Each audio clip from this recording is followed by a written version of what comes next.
L-ewwel qari. Qari mill-ktieb tal-Profeta Danjel.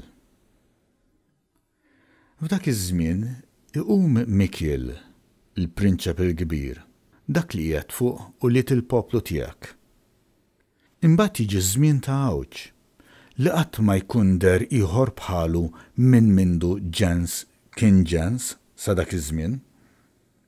Imma jkun żmien li fih il-poplu tiegħek jinħeles, daw kollha li jkunu nstabu miktuba fil-ktieb. U ħafna minn dawk li huma rieqda fit-trab tal-art jistempħu. Min għall-ħajja ta' dejjem u min għall-lajb u l-istmerrija għal dejjem.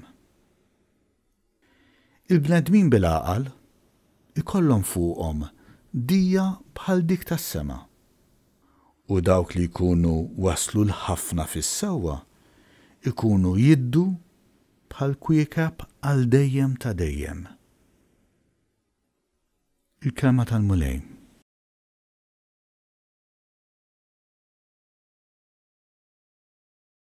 Salm responsorjali. Ħarisni o Alla, għax fik jien nistkenna. Mulej inti s-sem tal-wirt u r-risq tiegħi. Inti żomm fidejk xortija. Inżomm il-mulej dejjem qudiemi, għax bih fl-eminti qatt ma nitħarrek.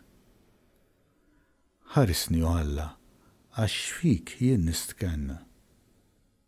Hekk tifraħ qalbi u titenna ruħi, u ġismu wkoll jistrieħ fil-kwiet. Għax int ma titlaqnix fl-imwiet, ma tħallix il-maħbub tiegħek jara l-qabar. Ħarisni o Alla, għax fik jien nistkenna.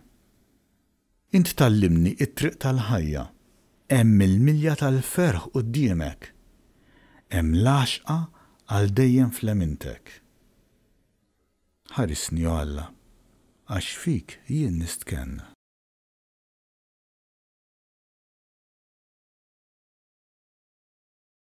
It-tieni qari. Qari mill-ittra lil-Lut. Kull qassis ieħor imur kuljum biex jaqdi il-ministeru tiegħu u joffri u jerġa' joffri l-istess sagrifiċċju bla jistgħu qatt ineħħu d-nubiet.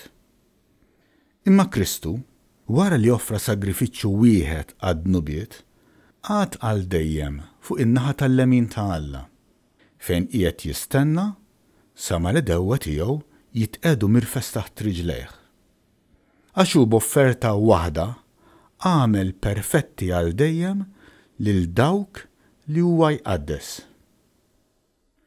Issa fejn hemm il-maħfra tad-nubiet, u ma hemmx għalfejn issir aktar l-offerta għad-nubiet. Il-kelma tal-Mulej.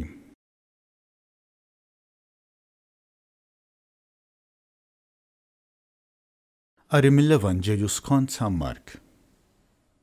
F'dak iż-żmien, Ġesu qal lid-dixxipli tiegħu: wara jiem ta' dwejjaq kbar, ix-xemx tiddallam, il-qamar jitlef id-dija tiegħu, il-kwiekeb jibdew jaqgħu mis-sema u l-qawwiet tas-smewiet jitqalbu. Imbagħad jaraw lil bin il-bniedem ġej fis-sħaba b'qawwa kbira u bi glorja. Imbagħad jibgħat l-anġli biex jiġbor flimkien il-maħturin tiegħu mill-erba' tirjieħ, minn tarf l-art sa tarf is-sema. Mis-siġra tat-tin tgħallmu din il-parabola. Meta l-fera tagħha tirtab u tarmi l-weraq, intom tintebħu lis-sajf fil-qrib. Hekk ukoll meta taraw dan jiġri, kunu għafu li hu fil-qrib fil-bieb. Tassew ngħidilkom li ma jgħaddix dan in-nisel qabel ma jiġri dan kollu. Is-sema u l-art jgħaddu, imma kliemi ma jgħaddix. Dwar dak il-jum u s-sija, ħadd ma jaf meta se jaslu. Anqas l-anġli fis-sema u anqas liben, ħadd ħlief il-missier. Il-kelma tal-Mulej.